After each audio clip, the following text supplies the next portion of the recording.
Every morning, millions of Americans swallow their blood pressure pill, drink their orange juice, and head out thinking they've done everything right. But what if the very routine you trust most is quietly hardening the arteries you're trying to protect?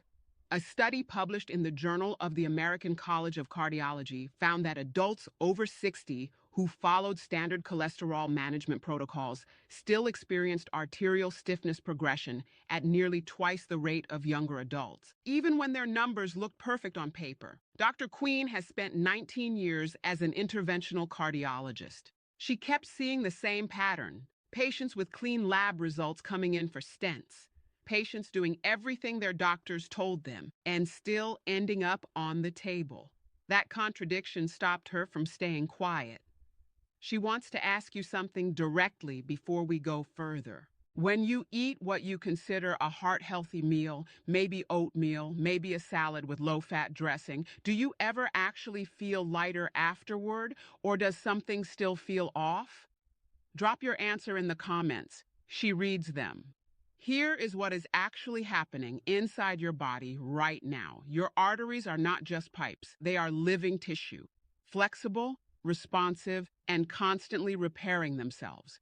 The inner wall is coated with a single layer of cells called the endothelium. When that layer is healthy, it releases a compound called nitric oxide, which keeps your vessels relaxed and open. After 60, two things change dramatically. Your body produces significantly less nitric oxide. Studies in Frontiers in Aging show production drops by nearly 40% between age 50 and 70. At the same time, a process called calcification accelerates, where calcium and oxidized cholesterol begin depositing inside arterial walls rather than staying in the bloodstream. Your arteries start losing their elasticity. They become rigid, and rigid arteries force your heart to work far harder to push blood through them. Here is what medicine has understood for decades, but rarely explains to patients. The calcification process is not random. It is triggered. Something is initiating that process. And in most cases, it is not the cholesterol itself. It is the inflammation that oxidizes the cholesterol in the first place. We are counting down from 6 to 1. The closer we get to number 1, the more surprising the information becomes. Number 6, the morning habit you were told was protecting your heart. Most people over 60 start their day with fruit juice. Orange juice, cranberry juice, pomegranate juice, all marketed directly to your demographic as heart-smart choices. But here's what the label does not say. A single glass of commercial fruit juice delivers the equivalent sugar spike of a can of soda without the fiber that slows sugar absorption in whole fruit. That spike triggers an insulin response, which triggers an inflammatory cascade, which is precisely the environment where arterial plaque forms. A study in the BMJ tracking over 50,000 adults found that daily fruit juice consumption was associated with a measurable increase in cardiovascular events, while whole fruit consumption reduced them. The fix is simple. Tomorrow morning, eat the orange. Do not drink it. Whole fruit takes under 2 minutes to eat and delivers the same vitamins with none of the inflammatory spike. Number 5, the supplement almost everyone in your age group is taking. Calcium supplements became standard medical advice for bone health starting in the 1990s. Your doctor likely recommended them. But research published in JAMA Internal Medicine found that supplemental calcium, not dietary calcium from food, was associated with a nearly 30% higher risk of arterial calcification in adults over 55. The calcium that is supposed to strengthen your bones was ending up inside your arterial walls instead. Ruth Camacho, 71, a retired schoolteacher from Albuquerque, had been taking 1 to 200 milligrams of calcium supplements every day for 11 years when her cardiologist showed her a coronary artery calcium score that put her in the high-risk category. She had no symptoms. She switched to getting calcium from food, sardines, leafy greens, almonds, and stopped supplementing. 14 months later, her inflammation markers had dropped significantly.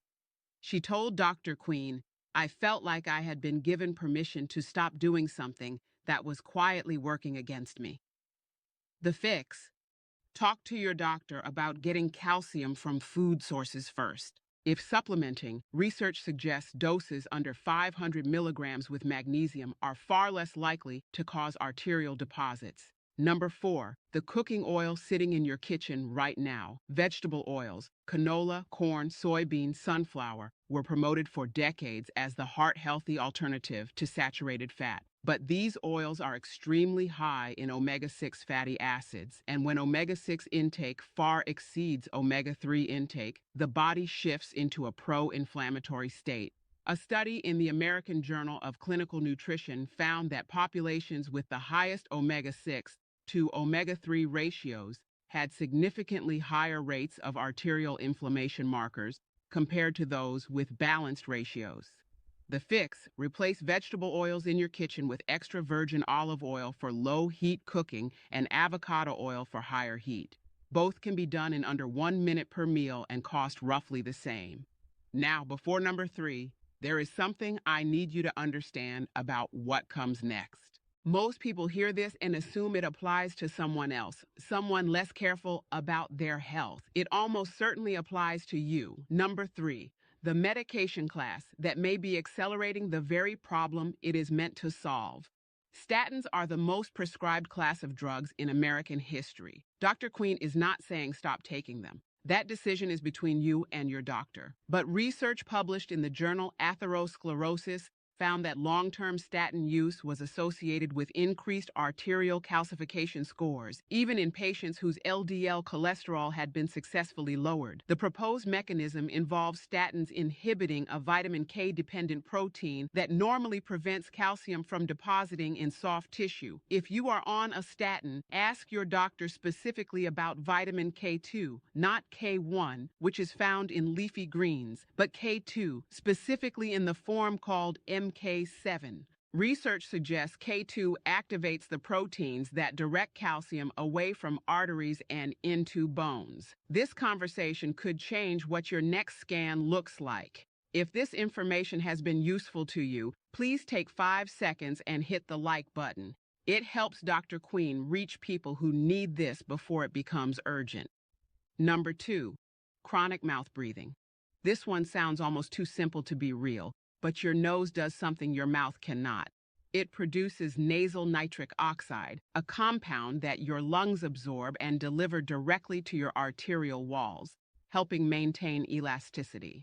Adults who habitually breathe through their mouths, especially during sleep, are continuously depriving their cardiovascular system of this signal. A study in the Journal of Applied Physiology found that nasal breathing during rest produced significantly higher blood nitric oxide levels than mouth breathing in the same subjects. If you wake up with a dry mouth, a sore throat, or you snore heavily, there is a strong chance you are spending hours each night starving your arteries of their most important relaxation signal. The fix: nasal strips at night cost under $15 for a month's supply. Many people notice a difference in how rested they feel within 3 days.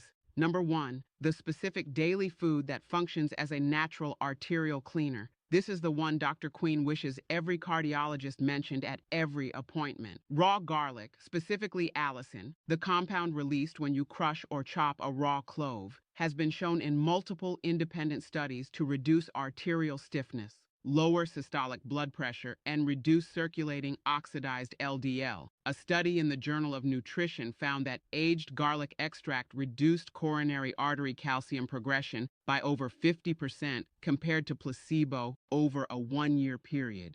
That is not a minor finding. Now here is the solution. Though complete protocol, Dr. Queen recommends 3 rules starting tomorrow morning. Rule 1, 30 minutes before breakfast, crush 1 raw garlic clove, let it sit for 10 minutes to fully activate the allicin, then swallow it with water or add it to a small amount of olive oil. The 10-minute rest is not optional. Without it, the allicin does not fully form. If the taste is too strong initially, mixing it into a tablespoon of olive oil takes the edge off completely. Rule 2, replace your morning juice with whole fruit and your cooking oil with olive oil or avocado oil. These are single swaps, not lifestyle overhauls. Rule 3, nasal breathing at night. Start with strips. If the habit settles, it becomes effortless. In 3 days, many people notice their morning blood pressure readings are slightly lower. In 1 week, some notice reduced brain fog and less mid-afternoon fatigue, both associated with improved circulation.